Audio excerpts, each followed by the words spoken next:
Hello കൂട്ടുകാരെ, എല്ലാവർക്കും നിച്ചൂസ് വേൾഡിൻ്റെ പുതിയൊരു വീഡിയോയിലേക്ക് സ്വാഗതം. എല്ലാവരും സുഖമായിട്ടിരിക്കുന്നു എന്ന് വിശ്വസിക്കുന്നു. ഞങ്ങളിവിടെ സുഖമായിട്ടിരിക്കുകയാണ്. അപ്പോൾ എല്ലാവരും സന്തോഷത്തോടെയും ആരോഗ്യത്തോടെയും ഒക്കെ ഇരിക്കുക കേട്ടോ. ഇന്നത്തെ വീഡിയോയിൽ ഞാൻ സംസാരിക്കുന്നത് പ്രഗ്നൻസിക്ക് ട്രൈ ചെയ്യുന്ന എല്ലാവരെയും ഒരുപാട് ഹെൽപ്പ് ചെയ്യുന്ന ഒരു വിറ്റമിനെ പറ്റിയിട്ടാണ്. ഇവിടെ സംസാരിക്കാൻ പോകുന്നത് വിറ്റമിൻ B6 പറ്റിയിട്ടാണ്. ഇങ്ങനെയുള്ള വിറ്റമിൻസിൻ്റെയൊക്കെ വീഡിയോ കേൾക്കുമ്പോഴേക്കും ഒട്ടുമിക്ക ആളുകളും പറയാറുണ്ട്, ചേച്ചി കാണാനായിട്ടൊരു ഇൻട്രസ്റ്റ് ഇല്ല എന്ന് പറയാറുണ്ട് കേട്ടോ, ഈ വിറ്റമിൻസിൻ്റെയൊക്കെ ഒരു വീഡിയോസ് വരുമ്പോഴേക്കും. കാരണം ഇതൊക്കെ തന്നെയല്ലേ എല്ലാ വീഡിയോസിലും എല്ലാവരും പറയുന്നത്, എന്നിട്ട് ഞങ്ങൾക്ക് കൺസീവ് ആവുന്നില്ലല്ലോ എന്ന് വിചാരിക്കുന്ന ഒരുപാട് പേരുണ്ട്.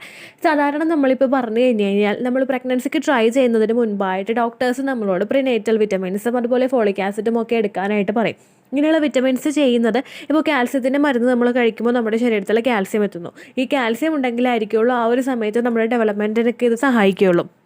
അതുപോലെ തന്നെ ഫോളിക് ആസിഡ്, അയണിൻ്റെ സപ്ലിമെൻറ്റ്സ്, ഇതെല്ലാം ചെയ്യുന്നത് ഈ സപ്ലിമെൻറ്റ്സ് നമ്മൾ കഴിക്കുമ്പോൾ നമ്മളുടെ ഉള്ളിലോട്ട് എത്തുന്നത് നമ്മൾ ആ ഒരു മെഡിസിൻ വഴി നമ്മൾ ആ കഴിക്കുന്ന ആ ഒരു ബെനിഫിറ്റ് ആയിരിക്കും. പക്ഷേ ഇങ്ങനെയുള്ള കാര്യങ്ങളൊക്കെ നമ്മൾ ശ്രദ്ധിച്ചു കഴിഞ്ഞ് കഴിഞ്ഞാൽ, ഈ വിറ്റമിൻസിൻ്റെ കാര്യങ്ങളൊക്കെ നമ്മളൊന്ന് ശ്രദ്ധിച്ചു കഴിഞ്ഞ് കഴിഞ്ഞാൽ ഇതെല്ലാം നമ്മുടെ നിയന്ത്രണ പരിധിയിൽ വരുന്ന കാര്യങ്ങളാണ്. ഇതൊക്കെ ഒന്ന് ശ്രദ്ധിച്ചു കഴിഞ്ഞ് കഴിഞ്ഞാൽ ഫെർട്ടിലിറ്റി ഇഷ്യൂസ് ഉള്ളവർക്ക്, പ്രഗ്നൻസി ഒരുപാട് നാളുകളായിട്ട് ട്രൈ ചെയ്യുന്നവർക്കൊക്കെ എളുപ്പത്തിൽ പ്രഗ്നൻ്റ് ആകാനായിട്ട് ഇത് സഹായിക്കുന്നു.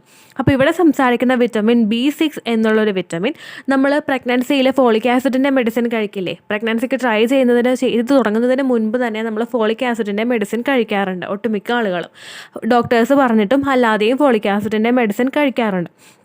ഈ ഫോളിക് ആസിഡിൻ്റെ മെഡിസിൻ നിങ്ങൾ കഴിക്കുന്നത് പോലെ തന്നെ അത്രത്തോളം പ്രാധാന്യമുള്ള ഒന്നാണ് വിറ്റമിൻ B6 മെഡിസിൻ. ഈ വിറ്റമിൻ B6 നമ്മളെ സഹായിക്കുന്നത് ഒരുപാട് കാര്യങ്ങളിലാണ്. അതായത് ഫസ്റ്റ് വൺ, ഏറ്റവും ഇമ്പോർട്ടൻ്റ് എന്ന് പറയുന്നത് നമ്മുടെ സെർവിക്കൽ മ്യൂക്കസിൻ്റെ ക്വാളിറ്റി ഇമ്പ്രൂവ് ചെയ്യാനായിട്ട് സഹായിക്കുന്നു. സെർവിക്കൽ മ്യൂക്കസ് എന്ന് പറയുന്നത് നമ്മുടെ ആ ഒരു ഓവുലേഷൻ ഒന്ന് നടക്കുന്ന സമയത്ത് നമ്മളുടെ യോനിയിൽ നിന്ന് വരുന്ന ഒരു സ്രവമാണ്. എഗ് വൈറ്റ് ടെക്സ്ചറിലുള്ള ഈ ഒരു ഡിസ്ചാർജാണ് നമുക്ക് ആ ഒരു കോണ്ടാക്ട് ചെയ്യുന്ന സമയത്ത്, സെക്സ് ചെയ്യുന്ന ആ ഒരു സമയത്ത് നമ്മളിൽ ആ ഒരു ലൂബ്രിക്കൻ്റ് ആയിട്ട്, അതായത് നമുക്ക് ആ ഒരു പ്രോസസ്സ് എൻജോയ് ചെയ്യാനായിട്ടുള്ള ഒരു സിറ്റുവേഷൻ ഉണ്ടാക്കി തരുന്നതും, അതുപോലെ തന്നെ നമ്മുടെ ശരീരത്തിലോട്ട് എത്തുന്ന പുരുഷ ബീജങ്ങളെ ഒരു ചാർജ് കൊടുത്തിട്ട്, സപ്പോർട്ട് കൊടുത്തിട്ട് നമ്മുടെ ശരീരത്തിൽ നിലനിർത്തുന്നത് സെർവിക്കൽ മ്യൂക്കസ് ആണ്. ഈ സെർവിക്കൽ മ്യൂക്കസിൻ്റെ ക്വാളിറ്റി ഇംപ്രൂവ് ചെയ്യുന്നതിന് വിറ്റമിൻ B6 സഹായിക്കുന്നു. അതുപോലെ തന്നെ രണ്ടാമത് ചെയ്യുന്ന ബെനഫിറ്റ് നമ്മളുടെ ശരീരത്തിലെ ഈസ്ട്രജൻ ഹോർമോണിൻ്റെ, പ്രൊജസ്ട്രോൺ ഹോർമോണിൻ്റെ ലെവൽസ് കീപ്പ് ചെയ്യുക എന്നുള്ളതാണ്. ഈസ്ട്രജൻ പ്രൊജസ്ട്രോൺ ഒരു ബാലൻസ് നല്ല രീതിയിൽ നിന്ന് കഴിഞ്ഞാൽ മാത്രമേ നമുക്ക് പ്രഗ്നൻസി സക്സസ്ഫുൾ ആവാനായിട്ട് അത് കാരണമാവുകയുള്ളൂ. അതിന് ഇത് സഹായിക്കുന്നു. മൂന്നാമതായിട്ട് ഏറ്റവും ഇമ്പോർട്ടൻ്റ് ആയിട്ടുള്ള ടോപ്പിക് എന്ന് പറയുന്നത് നമ്മുടെ ലൂട്ടിയൽ ഫേസിൻ്റെ സ്ട്രെങ്ത് ഇത് ഇമ്പ്രൂവ് ചെയ്യുന്നു. നമ്മുടെ യൂട്രസിൻ്റെ ലൈനിങ് ആഡിക്വേറ്റ് ആയിട്ട് കൂട്ടിക്കൊണ്ടുവരുന്നതിനും ഇംപ്ലാന്റേഷൻ ഫെയിൽ ആകുന്നത് തടയുന്നതിനും ഇത് സഹായിക്കുന്നു. ലൂട്ടിയൽ ഫേസ് എന്ന് പറയുന്നത് നമുക്ക് ഓവുലേഷൻ കഴിഞ്ഞതിന് ശേഷമുള്ളൊരു സമയം, പീരിയഡ്സ് ആകുന്നതിന് മുൻപുള്ള ആ ഒരു സമയത്തിനാണ് ലൂട്ടിയൽ ഫേസ് എന്ന് പറയുന്നത്. ഈ ലൂട്ടിയൽ ഫേസ് ഏറ്റവും കൂടുതൽ ഇംപ്ലാന്റേഷൻ നടക്കാനായിട്ട് സഹായിക്കുന്ന ഒരു ടൈം പീരീഡ് ആണ്.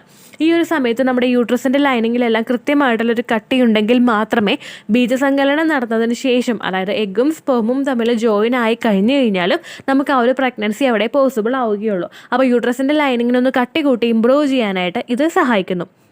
നാലാമത്തെ ഒരു ടോപ്പിക്കാണ് നമ്മുടെ ഫിസിക്കൽ കോണ്ടാക്ട് ചെയ്യാനായിട്ടുള്ള ആഗ്രഹം, നമുക്ക് സെക്സ് ചെയ്യാനായിട്ടുള്ള ഒരു ആഗ്രഹം, നമ്മുടെ ലിബിഡോ ഇൻക്രീസ് ചെയ്യുന്നതിന് ഇത് നിങ്ങളെ സഹായിക്കുന്നു.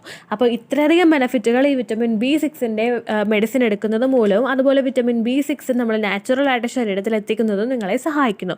ഇനി ഈ വിറ്റമിൻ B6 ഏതെല്ലാം രൂപത്തിലൂടെ നമുക്ക് നമ്മളുടെ ശരീരത്തിലോട്ട് എത്തിക്കാമെന്ന് നോക്കാം. ഏറ്റവും കൂടുതൽ ഇങ്ങനെയുള്ള മെഡിസിൻ എടുത്ത് കഴിക്കുന്നതിനേക്കാളും നല്ലത് നമ്മൾ കഴിക്കുന്ന ഭക്ഷണത്തിൽ വിറ്റമിൻ B6 അടങ്ങിയിട്ടുള്ള ഭക്ഷണങ്ങൾ കൂടുതലായിട്ട് കഴിക്കുക എന്നുള്ളതാണ്. അപ്പോൾ ഇതിൽ ഏതിലൊക്കെയാണ് വിറ്റമിൻ B6 അടങ്ങിയിട്ടുള്ളതെന്ന് നമുക്ക് നോക്കാം. ആ ഭക്ഷണങ്ങൾ നിങ്ങൾ കഴിക്കാനായിട്ടും ശ്രദ്ധിക്കുക. ആദ്യത്തേതെന്ന് പറയുന്നത് പാലാണ്. പാലിൽ വിറ്റമിൻ B6 അടങ്ങിയിട്ടുണ്ട്. പീനട്ടിൽ, നമ്മുടെ കപ്പലണ്ടിയിൽ അടങ്ങിയിട്ടുണ്ട്. സ്വീറ്റ് പൊട്ടറ്റോയിൽ അടങ്ങിയിട്ടുണ്ട്. സ്വീറ്റ് പൊട്ടറ്റോ അതായത് മധുരക്കിഴങ്ങ്.